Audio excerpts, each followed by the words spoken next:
I'm originally from Connecticut. I went to Brown for undergrad and had a fantastic time studying public policy and international relations. I'm originally from Toledo, Ohio, so I'm a Midwestern girl. And I originally went to undergrad at American University, and my major was Law and Society in the School of Public Affairs. I am a policy associate on the public affairs team for Google. We essentially do all the government affairs work for the company, and that not only involves representing Google in Washington, but also advocating on behalf of our users. We work with our membership to tell our story on Capitol Hill of why parks and recreation centers in both states and local communities are so effective and are so needed in our communities. Public affairs work is more important than people realize.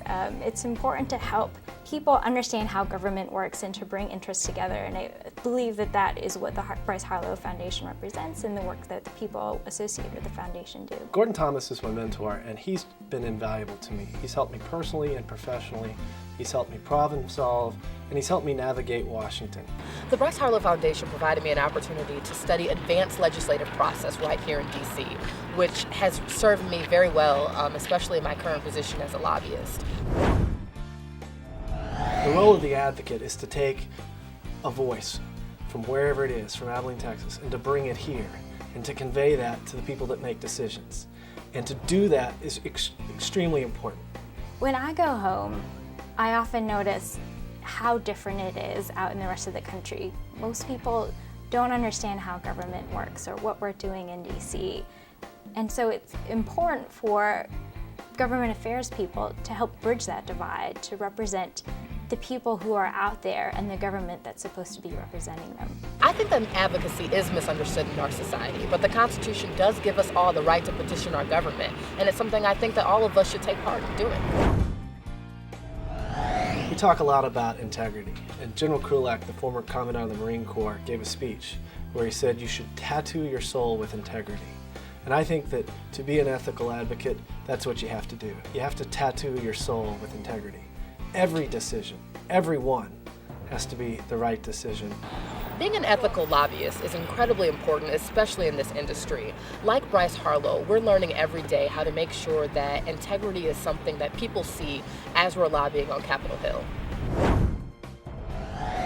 The one thing about Steny that is so special, as far as I'm concerned, particularly for a man of his stature and his position in the Congress, he will listen objectively to opposing points of view. Being the majority leader in the House is a huge, huge honor for Maryland.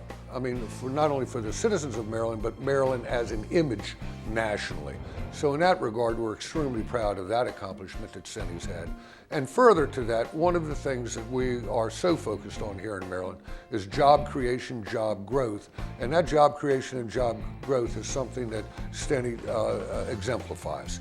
He's responsible for getting bills passed. Steny is getting bills passed that are solving problems for our country as well as representing the interests of his constituents. There's nobody like him. I mean, nobody bridges public service, private responsibility, public institutions, private institutions better than Ken Duberstein. In today's world, with all the changes and all the heightened emphasis on governance, companies, appropriately so, Ken is always in the middle of doing the right thing. Ken and I have been the very best of friends for over 20 years. We really came together during the Reagan administration, during a difficult time in the last few years of the Reagan administration, when he was Chief of Staff and I was National Security Advisor. We immediately became fast colleagues, but beyond being fast colleagues, we became fast friends, two New York guys who spoke the same language and understood one another. It was through Kenny that I learned a great deal about the political side of government as well as the business side of our entire economic system. I was a soldier in the White House, and Kenny was an expert in how politics worked, how government worked, and that nexus between politics, government, and the private sector.